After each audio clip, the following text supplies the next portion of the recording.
Pessoal, nós vamos resolver agora o problema 4.84, ou seja, o problema 84 do capítulo 4 do livro Química, Ciência Central, Brown e LeMay, 13ª edição. Né? É um problema, digamos, simples, né? Mas ele tem algo de interessante, porque mostra que muitas vezes livros traduzidos, né, como é o caso, por conta de algum erro de tradução ou algum erro de interpretação, digamos, do tradutor ou coisa do gênero, pode muitas vezes trazer problemas que por conta disso são, como esse aí, né, um problema capcioso, né, por assim dizer, e que muitas vezes você não consegue entender, né, por que que afinal você aparentemente fez o cálculo correto, chegou numa resposta que deve ser a correta, né, mas a sua resposta não bate, né? Não está de acordo com aquilo que aparece na edição americana como resposta correta, né? E você fica sem atinar, no caso, o que está acontecendo. Daí então nós resolvemos esse problema aqui, né? Dedicarmos um vídeo exclusivamente a esse problema, porque ele ilustra bem isso. Bom, o problema é o 484. Né? A questão é, você titula 3,45 ml de vinagre, que contém ácido acético, né? com hidróxido de sódio, uma solução de hidróxido de sódio 0,115 mol por litro. E você gasta, no caso, 42,5 ml de hidróxido de sódio. Concentração molar é número de mols dividido pelo volume da solução em litros. Se eu tomar a concentração molar e multiplicar pelo volume, né, em litros, no caso o volume de hidróxido de sódio, eu vou ter aí o número de mols de hidróxido de sódio. Como hidróxido de sódio é uma base forte, 100% ionizado, só contém uma hidroxila, esse também é o número de mols de OH-.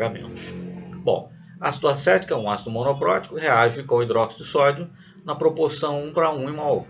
Né? H+, um mol de H+, reage com um mol de H-, formando um mol de água.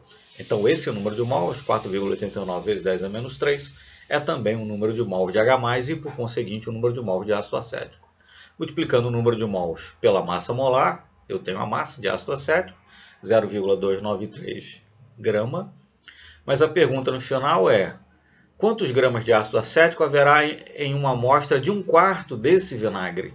Ora, o enunciado leva você a entender que é 1/4 desse 3,45 ml. Né? Se no 3,45 ml eu tenho 0,293 grama, dividindo por 4, o resultado é 0,073 grama de ácido acético. Problema resolvido, né? A resolução está correta, levando-se em conta o enunciado, né, do problema, as informações fornecidas e a pergunta que é feita ao final.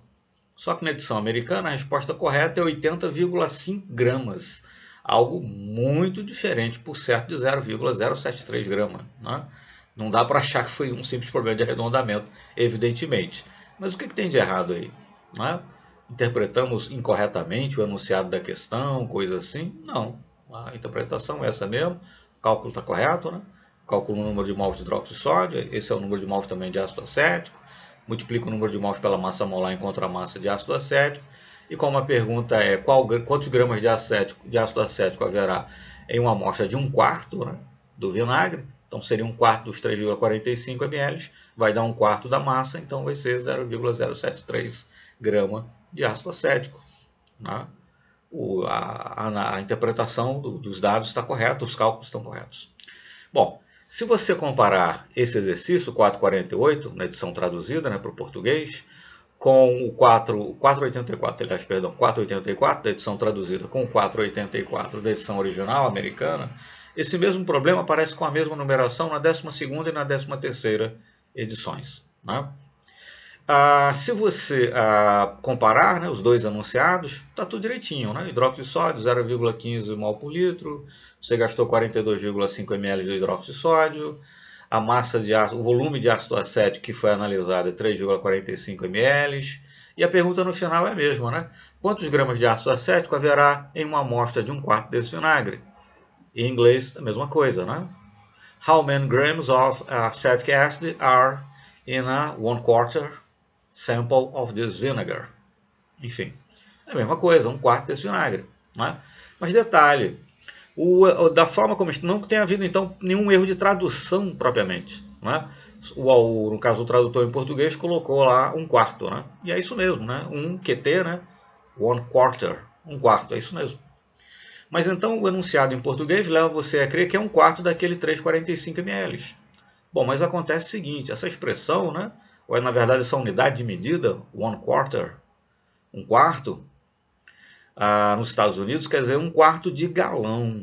Um quarto de galão. Né? No Brasil, a unidade padrão volume é litro. Né? Tá certo? Quando eu digo a gasolina está custando tantos reais, não preciso dizer que é tantos reais o litro. Todo mundo sabe que é o litro, que é a nossa unidade padrão. Lá, por exemplo, no posto de combustível, o preço do combustível é X dólares por galão. Né? Então, quando o autor diz no enunciado um quarto, haverá em um quarto desse ácido. Né? Em 345 ml eu tenho tantos gramas. E em um quarto? Mas um quarto aí que ele quer dizer é um quarto de galão. Né? Nem é um quarto de 1 litro, nem é um quarto dos 345 ml, como o enunciado em português nos leva a crer. Então percebas que não houve propriamente um erro de tradução. A questão é que o autor americano, quando ele escreve um quarto, ele está querendo dizer um quarto de galão. Olha, se em 345 ml eu tenho tantos gramas de ácido acético, em um quarto de galão eu terei quantos, em 345 ml eu tenho tantos gramas, né, de ácido acético, em um quarto de galão eu terei quantos gramas de ácido acético. Quando ele diz em um quarto, ele está fazendo referência a essa unidade de medida, um quarto de galão, 25% de um galão. Tá?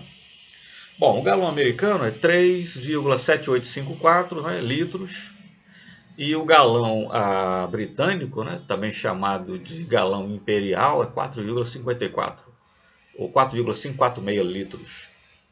Né? Nós já tínhamos feito as contas e constatado que em 3,45 vezes 10 a menos 3 litros, né, os 3,45 ml, né, de ácido acético, eu tenho 0,293 grama. Então, em um galão, 3,785, né, litros, eu vou ter 321,45 gramas. Em um quarto de galão, né, o quarto ao qual se refere o autor americano, eu vou ter um quarto dessa massa, né? Então, dividindo por 4 vai dar 80,36 gramas, arredondando para o inteiro mais próximo, 80,5, 80,4, né? Enfim, em concordância, então, com a resposta considerada correta na edição americana. Então, perceba-se que toda a questão aí girava em torno do fato de que quando o autor americano diz qual a massa haverá, então, em um quarto desse ácido, né? Perdão, desse vinagre, né? Com a massa de ácido acético haverá em um quarto desse vinagre. Ele está fazendo referência a esse one quarter, né? Um quarto de galão. Um quarto de galão. Um quarto de 3,7854 litros. Galão americano, no caso. E quando o tradutor simplesmente traduz quanto haverá em um quarto desse vinagre, né? Se a pessoa achar que é um quarto dos 3,45 ml, não será isso. E se ela achar que é um quarto de 1 litro, 250 ml, também não será isso. Com certeza. Né? Enfim, por isso então, que na verdade, se você for olhar a resposta considerada correta na edição americana, você não vai compreender. Né? Você vai ler e reler o enunciado. No máximo você vai achar que houve algum erro de tradução, mas não houve propriamente falando um erro de tradução. Né? O ponto-chave aí que é o autor então americano, quando ele diz um quarto, ele quer dizer um quarto de galão. Né? Então fica aí essa curiosidade, digamos assim, né? Por que a resposta a qual você vai chegar simplesmente interpretando o enunciado em português não é a resposta correta, porque na verdade no texto americano um quarto ali, quer dizer um quarto de galão, é outra coisa, é um volume, claro, muito maior do que um quarto de litro ou um quarto, né, daquele volume que aparece no enunciado. Tá certo? Então fica aí a curiosidade, a informação, a resolução do problema. Muito obrigado então e até o nosso próximo vídeo.